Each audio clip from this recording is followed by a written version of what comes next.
የኢትዮጵያን ጠላቶች እንደ ጸጉር ቅማል አንድ ባንድ እናራግፋለን። ኢትዮጵያ ቀይ ባህርን በሚመለከት በባሌም ሆነ በቦሌ እንደተባለው ግን አይቀርም ማለት ነው። የሞኝ ዘፈን ሁልጊዜ አበባዬ ነው ይባላል። ስራ ጠል ስራ የሚጠላ የማይሰራ አይደለም የተሰራ ለማየት የሚደክመው አድፋጮች ደሞዛችንና ኮብራችን የሚፈልጉ ግን ጊዜ የሚጠብቁ የሚያወሩ ያውሩ፣ የሚሳደቡ ይሳደቡ። ወጣቶች ዝም ያለ ውሃ ጥልቀት አለው ይባላል። ስክን ማለታችን የማድረግ አቅማችን የሚያሳይ እንጂ መድከማችን አያሳይም።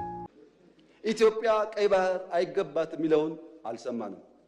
ሚሊዮን ፐርሰንት እርግጠኛ ነኝ ኢትዮጵያ ተዘግታ አትኖርም። ማንም ፈለገም አልፈለገም አትኖርም።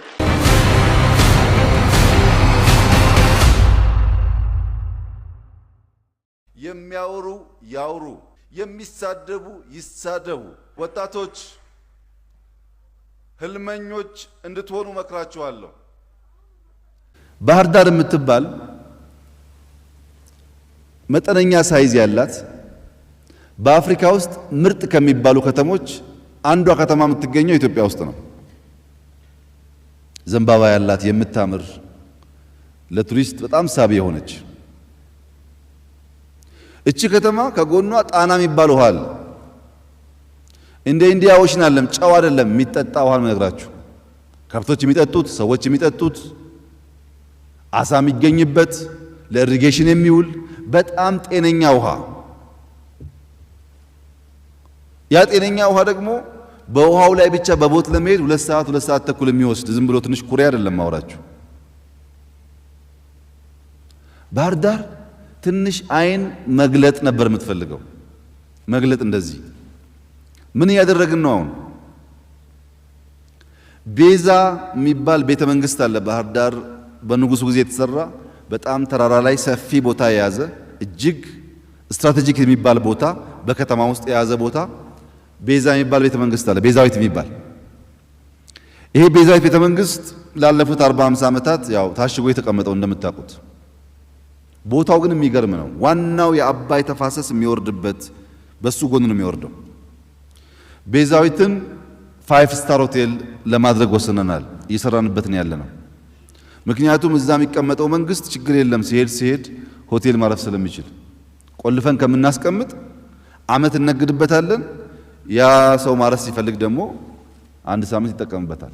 የብዙ የሰለጠኑ ሀገራት እንደዛ ያደርጋሉ። ባይዘው ቆልፈው ያስቀምጡ፣ ይሰሩበታል፣ ሜንቴን ይደረጋል፣ ሀብት ይገኝበታል። ቤዛዊት ቦታውና ግሪነሪው አቀማመጡ ምናምን 5 ስታር ስላችሁ እውነት ለመናገር የትም ቦታ ካለ ምርጥ ሆቴል የሚሻል ነው። በጣም የሚያምር ቦታ ስለሆነ የሚገርመው ግን እሱ አይደለም። ከቤዛዊት ዝቅ ብላችሁ ያለው የአባይ ተፋሰስ የሚወርድበት ቦታ ላይ እጅግ ዘመናዊ የሆነ ድልድይ እየሰራን ነው። ከ380 ሜትር በላይ ረዥም፣ ከ40 ምናምን ሜትር በላይ ስፋት ያለው ምን ማለት ነው? ይሄ ሳን ፍራንሲስኮ ቤይ ብሪጅ እንደሚባለው ጎልደን ጌት እንደሚባለው ሰዎች ሄዶ ፎቶ የሚነሱበት ብሪጅ ማለት ነው። ዝም ያለ ውሃ ጥልቀት አለው ይባላል። ስክን ማለታችን የማድረግ አቅማችን የሚያሳይ እንጂ መድከማችን አያሳይ። ቀይ ባህርን በሚመለከት በባሌም ሆነ በቦሌ እንደተባለው ግን አይቀርም ማለት ነው።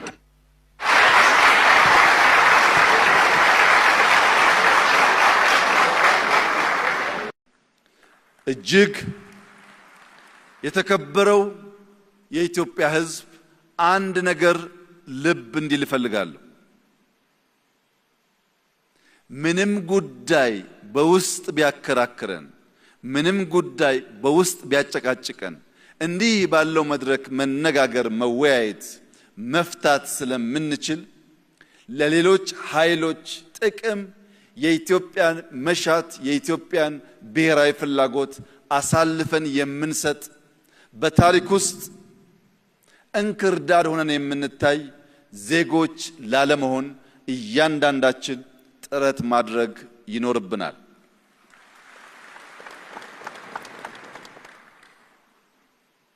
በኢትዮጵያ ሰማይ ላይ ለሚያንዣብቡ አሞሮች ያለኝ መልእክት ከብቱን መርጠን የምንገዛ እኛ ነን። የቅርጫውን ባለቤት የምንወስን እኛ ነን። የተረፈንን የማንፈልገውን ካልሆነ በቀር የትኛውም አሞራ በጉልበት ከየትኛውም ቅርጫ መደብ ላይ 1 ኪሎ ስጋ መውሰድ እንደማይችል ላረጋግጥላቸው እፈልጋለሁ። ስንፈልግ ስንወድ ለማጋራት ዝግጁ ነን። ከፍቃዳችን ውጭ ግን ለሺህ ዓመታት የኖረች የጸናች ኢትዮጵያ በቀላሉ በማይበጠስ ክር በማይበጠስ ገመድ የተሰናሰለች ኢትዮጵያ አሁን ባለው ፕሮፓጋንዳ ትዘናጋለች፣ ጥቅሟን አሳልፋ ትሰጣለች ብሎ መገመት ከንቱ ምኞት ስለሆነ ከወዲሁ የኛን ታሪክ በትክክለኛው መንገድ አገላብጣችሁና አውቃችሁ ቀልባችሁን በመመለስ ለጋራ ጥቅም በጋራ እንድንሰራ ጥሪዬን ላቀርብላችሁ ፈልጋለሁ። የኢትዮጵያን ጠላቶች እንደ ጸጉር ቅማል አንድ በአንድ እናራግፋለን።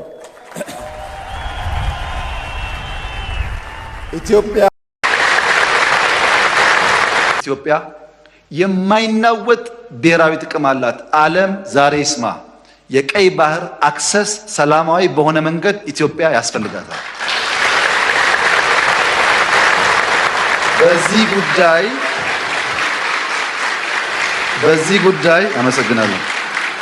በዚህ ጉዳይ ሻይ የምናደርግ የምንደብቅ ይመስለው ካለ ተሳስቷል። በጦርነት አንፈልግም፣ በኃይል አንፈልግም። በቂ ሪሶርስ ነው። በማንኛውም ሕግ በማንኛውም የአገር ልምምድ ኢትዮጵያ ይገባታል። ብዙዎች እኮ ነውር ነው ይላሉ። 120 ሚሊዮን ሕዝብ መቆለፍ ነውር ነው ይላሉ። አንዳንድ የተገዙ ኢትዮጵያውያን ባይገባቸውም ወይኛ ወይ ልጆቻችን ያሳኩታል። ጥርጣሬ የለውም። ይሄ እውነት ስለሆነና ራሽ ሎጂካል ነገር ስለሆነ ይሄን አስታኮ ግን ነገ ውጊያ ይነሳል ብሎ የሚያስቡ ሰዎች አንዋጋም። ከማንም ጋር መዋጋት ፍላጎት የለም። ሁለተኛ ጉዳይ ኢትዮጵያን ሊወሩ ይችላሉ ሀገራት የሚል ስጋት ያለባቸው ሰዎች አልፎ አልፎ ስለሚነሱ ኢትዮጵያን ማንም ሰው ዛሬ በኃይል መውረር አይችልም። ማንም ለመመከት የሚያስችል በቂ አቅም አለን። በቂ ስንገዛ ስንሸምት የነበርንባቸውን በውጊያ ክፍተት የገጠሙን ነገሮች ማምረት ጀምረናል። እናመርታለን። ሰው አለን። ጀግኖች ነን። ሰው አነካም። ከነኩን ግን ለማንም አንመለስም። ስጋት የለብንም። በአፄ ምኒልክ ዘመነ መንግስት ብዙም አቅም ባልነበረበት ኢትዮጵያን አባቶቻችን አድዋ ላይ ሄደው አሸንፈው ነፃነት ማስከበር ከቻሉ ዛሬማ ያኔ እኮ 5 ሚሊዮን ነው። ዛሬ እኮ 120 ሚሊዮን ነው። የጀግነት ደግሞ እንዳለ ነው። እና ስጋት አይግባችሁ። ማንም ቢመጣ አሳፍረን እንመልሳለን። ማንንም ግን አነካ። ማታ እየወጣ ፌስቡክ የሚያይ ከሆነ ማታ እየወጣ ምክር የሚያደምጥ ከሆነ ማታ እየወጣ ይህንን አውድ ያልተገነዘቡ ሰዎች መልእክት የሚጭኑበት ከሆነ ያንብ ማር አይሰጥም። ቀፎ እዚህ ነው ያለው። ልባችን እዚሁ ይሁን፣ አእምሯችን እዚሁ ይሁን። ልባችንና አእምሯችን እዚህ ቢሆንም አሜሪካ ያለውንም ደቡብ ኦሞ ያለውንም ባድመ ያለውንም ጋምቤላ ያለውንም ጎዴ ያለውንም አሳይታ ያለውንም የሚያስብ ግን መሆን አለበት። ውይይታችን ከዚህ አዳራሽ ተነስቶ እንደ ፀሐይ ወደ መላ ኢትዮጵያ የሚያበራ ከሆነ ለሁላችን ይፈይዳል። ሰዎች ብዙ ሐሳብ አላቸው፣ ብዙ መሻት አላቸው። ቅድም እንደተባለው ግን ምክክር፣ ውይይት ማድመጥ አይፈልጉም፣ ማዘዝ ይፈልጋሉ። ያን ላለፉት 100 ዓመታት አየነው። የልጅ ኢያሱን ዘመን ብታዩ፣ የአፄ ኃይለ ሥላሴን ዘመን ብታዩ፣ የደርግን ዘመን ብታዩ፣ የኢህአዴግን ዘመን ብታዩ በመላ ጊዜ ውስጥ ለመደማመጥ እንዲህ ያለውን መድረክ ለመፍጠር ባለመቻላችን ምክንያት ጥቂቶች እየወሰኑ ለረጅም ዘመን የሚጠቅመን ነገር ማቆየት ስላልቻሉ ይህ ጉባኤ በሰማይም በምድርም ታላቅ ኃላፊነት ያለበት የ130 ሚሊዮን ዜጎች የዛሬ የ200 300 ሚሊዮን ዜጎች የነገ ኃላፊነት ያለበት እድለኛ ስብስብ ነውና ይህንን የታሪክ ብዕርና ብራና ሳታባክኑ ለኢትዮጵያ መልካም ለአፍሪካ አስተማሪ የሆነ እጅግ የማይጠበቅ ሁላችን የሚሰበስብ ሰላም የሚያጸና ልማት የሚያመጣ ለእያንዳንዳችሁ እርካታን የሚያጎናጽፍ ለመላው ኢትዮጵያውያን እረፍት የሚሰጥ ውጤት እንድታመጡ በታላቅ ትህትና አደራ ልላችሁ ፈልጋለሁ። ዝም ያለ ውሃ ጥልቀት አለው ይባላል። ስክን ማለታችን የማድረግ አቅማችን የሚያሳይ እንጂ መድከማችን አያሳይም። አንዳንዱን ቸል ብሎ ማለፍ ያስፈልጋል፣ መስከን ያስፈልጋል። ይሄ አሁን ያለው መንግስት አንደኛ የፕሮቴስታንት መንግስት አይደለም፣ የኢትዮጵያ መንግስት ነው። 14.5 ሚሊዮን አባል ያለው መግረፍና ማሰር ነው ያልቻልነው። የኢትዮጵያ መንግስት መምራት አልቻለም የሚሉ ሰዎች እኮ አሉ። መግረፍና ማሰር ነው ያልቻልነው ስለማያስፈልገን እንጂ መንግስት መሆንማ ዓለም መሰከረ እኮ። አብኩተ ስራና ሳይ ቁጭ ብሎ እንደዚህ ነው ምናምን ምን ይሰራልኛል? ነገር ስንጠቃ ዴሊቨሪ ውጤት ነው የምፈልገው። የምናስባትን ኢትዮጵያ እንደማይጠረጥር የለኝም። አያታለሁ፣ ልጆቼ ደግሞ ይኖራታል። የሞተ ውሻ የሚደበድብ ሰው የለም። የሚጮህ ውሻ፣ ህይወት ያለው ውሻ፣ ምናልባት ሊናከስ ይችላል የሚባል ውሻ ካለ ግን ሰው ስትሞት ነው አይ እናቴ እኮ ደግ ነበረች እያለችው አይቀዳም። የኢትዮጵያ ባህል ልጅ አባቱን ለማድነቅ አሁን ደግሞ የበደላትን እናቱን ይቅርታ ለመጠየቅ መሞት አለባት። ስትሞት ነው አይ እናቴ እኮ ደግ ነበረች እያለችው አይቀዳም።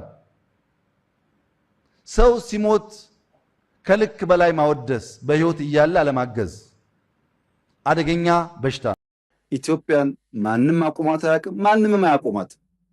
ይሄም ማይሆን ዝም ብሎ ባዶ ፍላጎት ሮንግ ኢንቨስትመንት ነው። በነገራችን ላይ ኢትዮጵያን መጉዳት የሚሹ ሀገራት ቢያንስ ኢትዮጵያን ጎድቶ ትርፋማ መሆን አሸናፊ መሆን አይቻልም። ይሄ ሀገር የአብዲሳ አጋ ሀገር ነው።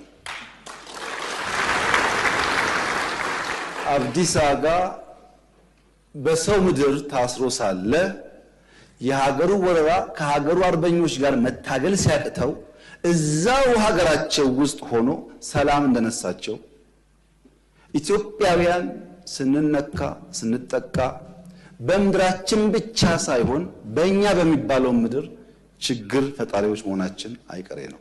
ያ እንዳይሆን የኔ ምክር ተስማምቶ ተግባብቶ በህግ አግባብ መፍታት ይቻላል። ይሄ ሀገር እኮ የኦሮሞና የአማራ ሀገር አይደለም ጓዶች። ኦሮሞና አማራ ብቻ የሚጮሁበት የሚደንስበት ሀገር አይደለም። ብዙ ብሔሮች አሉ።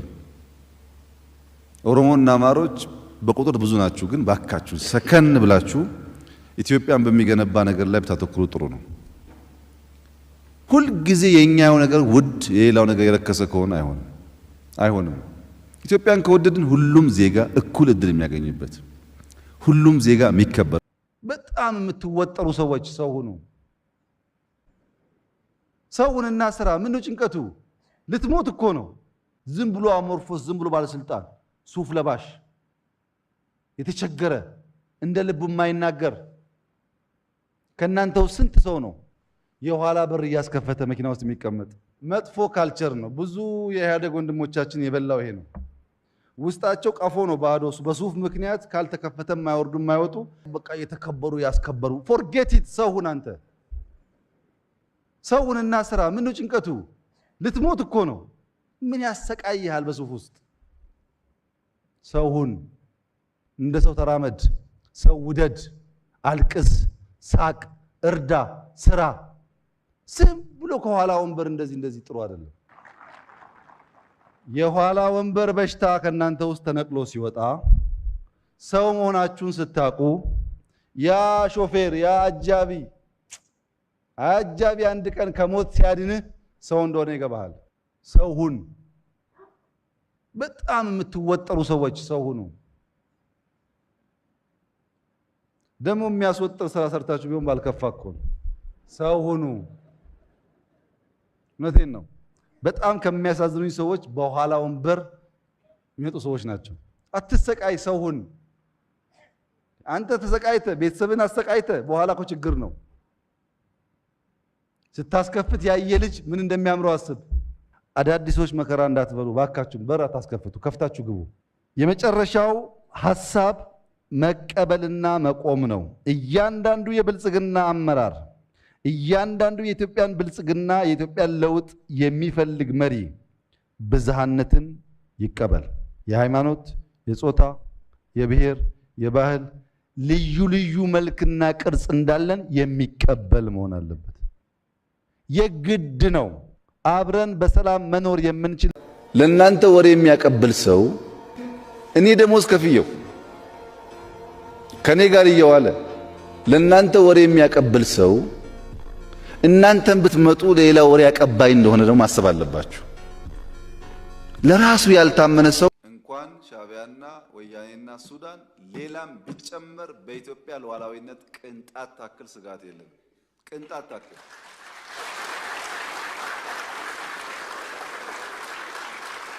ያን ለመከላከል የሚያስችል ብቃት እየገነባን ያለነው። ጊዜው ሲደርስ እንዳስፈላጊነቱ እንገልጻለን። እኛ ስጋት የለብንም።